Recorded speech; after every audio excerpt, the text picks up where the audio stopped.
आज supreme court पर एक बार फिर सबकी निगाहें टिकी होंगी क्योंकि आज सुप्रीम कोर्ट एक बार फिर नए वक्फ कानून पर सुनवाई करने जा रहा है। केंद्र सरकार की ओर से हलफनामा दाखिल किए जाने के बाद ये पहली सुनवाई है। इससे पहले 17 अप्रैल को पिछली सुनवाई के दौरान सुप्रीम कोर्ट ने अंतरिम आदेश जारी किया था, जिसमें किसी भी तरह की वक्फ संपत्ति को डी नोटिफाई करने पर अंतरिम रोक लगाई गई थी। साथ ही सरकार को आदेश दिया गया था कि वक्फ बोर्ड और केंद्रीय वक्फ परिषद में कोई भी नई नियुक्ति न हो।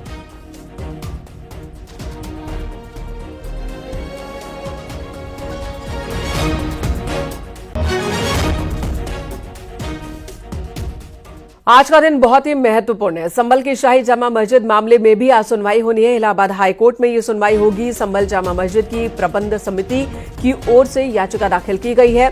एएसआई और मस्जिद कमेटी को हाईकोर्ट में जवाब दाखिल करना है। इलाहाबाद हाईकोर्ट को यह तय करना है कि याचिका सुनने योग्य है या नहीं है।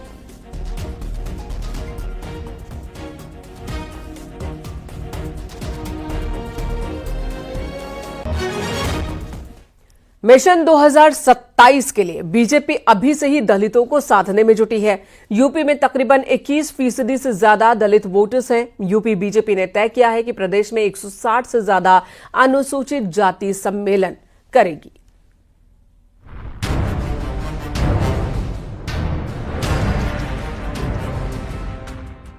मिशन 2027 के विधानसभा चुनाव के लक्ष्य को भेदने के लिए बीजेपी संगठन अभी से दलितों को लामबंद करने में जुट गई है। बीजेपी यूपी में करीब 21% से ज्यादा दलित वोटर्स को अपने पाले में करने के लिए अनुसूचित जाति संवाद और सम्मेलन कार्यक्रम कर रही है।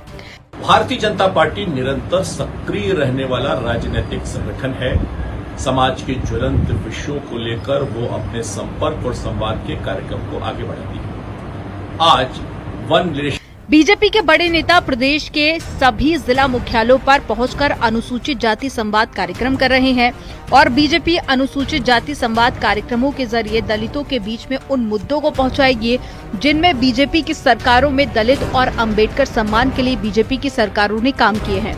यूपी बीजेपी ने तय किया है कि प्रदेश में 160 से ज्यादा अनुसूचित जाति सम्मेलन करेगी। दरअसल उत्तर प्रदेश में जिस तरीके से दलित वोट बैंक को साधने की एक होड़ मची हुई है, भारतीय जनता पार्टी बाकायदा रणनीति के तहत अब इस मिशन में जुट गई है और उत्तर प्रदेश के सभी जो जिला मुख्यालय हैं वहां पर अनुसूचित जाति वर्ग संवाद कार्यक्रम कर रही है और वहीं दूसरी तरफ दलित सम्मेलनों का भी भारतीय जनता पार्टी आयोजन करेगी। कैमरामैन मनोज शाही के साथ संकेत मिश्रा, न्यूज़ 18 लखनऊ।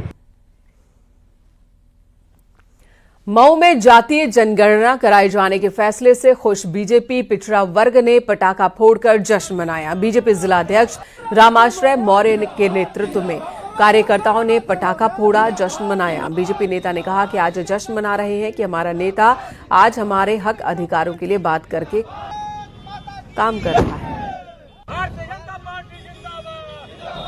पिछड़ा मोर्चा के तत्वाधान में जो पटाखा छोड़ा गया है और जो उत्साह मनाया जा रहा है, माननीय प्रधानमंत्री नरेंद्र मोदी जी द्वारा जो जाति आरक्षण जो है जनगणना हो रही है, इसमें सभी वर्गों का इसमें खुशहाली है।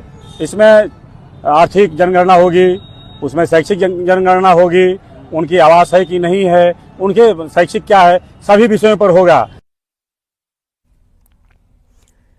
एसबी-एसपी अध्यक्ष और मंत्री ओम प्रकाश राजभर ने अखिलेश यादव पर बड़ा हमला बोला। राजभर ने कहा कि अखिलेश यादव की सरकार में करप्शन था, अधिकारियों की भर्ती में भ्रष्टाचार था। यही जांच किसके खिलाफ है?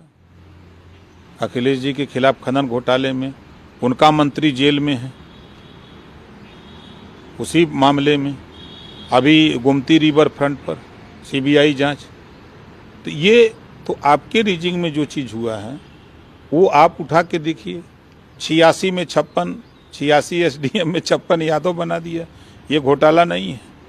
ये अति पिछड़ों का, दलितों का, मुसलमानों का हक लूटा है। ये घोटाला नहीं दिखता है।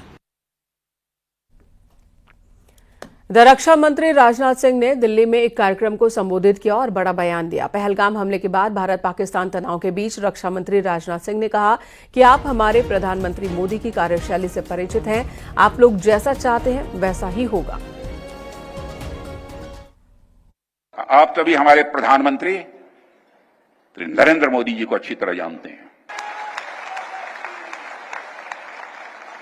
उनकी कार्यशैली से भी अच्छी तरह परिचित हैं, उनकी दृढ़ता से भी अच्छी तरह परिचित हैं।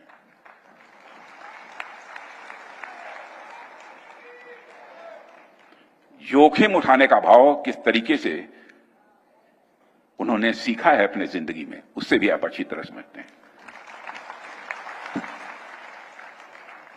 मैं आपको आश्वस्त करना चाहता हूं कि प्रधानमंत्री मोदी जी के नेतृत्व में जैसा आप चाहते हैं वैसा होकर रहे हैं।